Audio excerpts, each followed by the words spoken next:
Hi, this is Zoe, and in today's video, I'm going to be talking to you about the power of crystals, how they can help us, and how we can introduce them into the home and how to care for them. So, my name's Zoe Whitehead, and I'm the founder of the Whisper Tree. And for many years now, I've been teaching adult workshops for meditation and spiritual teachings. I also go into schools and I teach aspects of mindfulness and meditation visualization to children, especially to children that are struggling with anxiety and different issues, emotional issues. So I'm going to be talking to you today about the power of crystals and how they can help us and how to take care of them, how to look after them. So I've just got a few specimens to show you. I have crystals all over my house. I love them. I just think visually, if we're just taking it on that level visually, they look stunning in the house.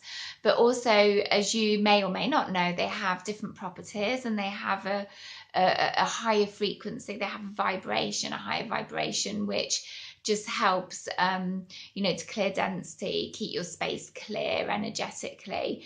So I've brought in my crystal point to show you, my quartz crystal point. This is on my, sort of special altar, my sacred space where I have my candles. I keep that there. There we go, that's my quartz point, and this is really good. This is a really good all-rounder. Quartz is great for just kind of clearing density and negative energy. It's quite heavy, believe it or not. Just pop that down there. I also have my quartz cluster. As you can see, I do like quartz. I have many different crystals, but I do have a lot of quartz. That's quartz cluster there. I also have my Lemurian quartz, which is quite unusual, quite expensive actually, this piece was, but I use this to channel. So I use this to connect into my higher guide and spirit when I need answers and just help and guidance. So I have this, I often have this in my pocket when I go walking, but again, I also keep it on my little altar, my special sacred altar. And I've also brought in my rose quartz, which is huge. So that's a really raw, rough piece of rose quartz. But this baby is all about unconditional love, compassion, and just kind of encouraging and developing and amplifying those sorts of feelings, those heartfelt emotions. So as I mentioned before, I'll just pop this down because it is so heavy.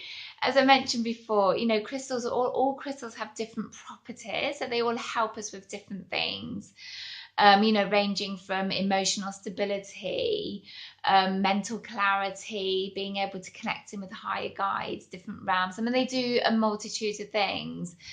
When you go into choose your crystals, you go into a crystal shop, or you can even get them on the internet. I prefer to go in to a physical place where they sell them. And firstly, I always look if they feel right, if they look good, then I know the crystals have been looked after and they've been in a good sort of clear, energetically clear space.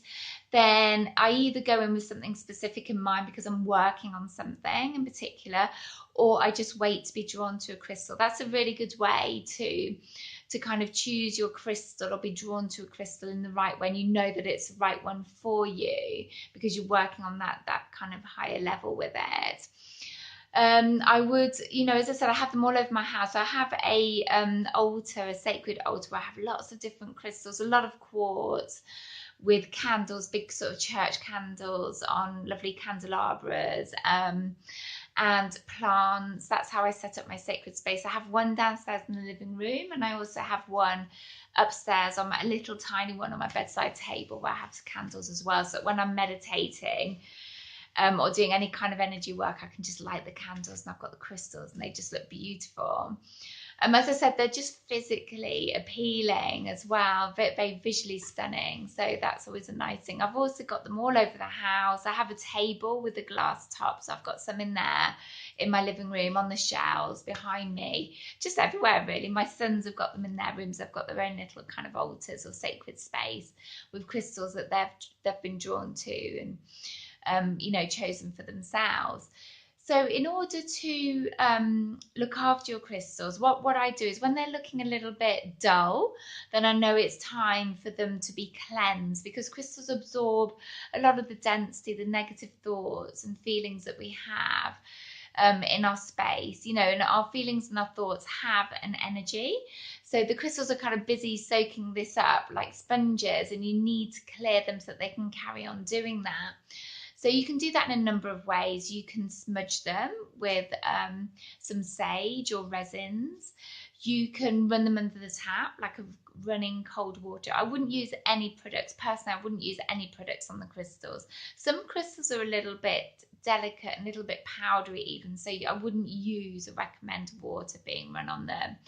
I like to take my crystals out over the full moon, so I leave them out for a couple of days, or in a good sort of heavy rain shower, because that again will cleanse them. And you'll see, you leave them out, and when you bring them in, they just feel really, really bright and sparkly, and they feel totally different because they've been absorbing the energies of nature. You can also, so that's a little bit about how to look after them. Just going back to how they can work with you or for you, you can use them in meditation. So you might like to hold them with you, and you know, if it's an amplifier, as in it will amplify the energy, you know, this will really work for you. You will start to feel a difference as you tune in more to the energies of the crystals. You'll start to see a difference as to how they can change your experience of meditating or running energy. So if you enjoyed this video on how to care for your crystals and how they can help you, then please don't forget to like, comment or share. And remember, I'm posting every week. Every week I post up videos for children and parents and adults, just to how to help them more on a spiritual level. Okay, bye.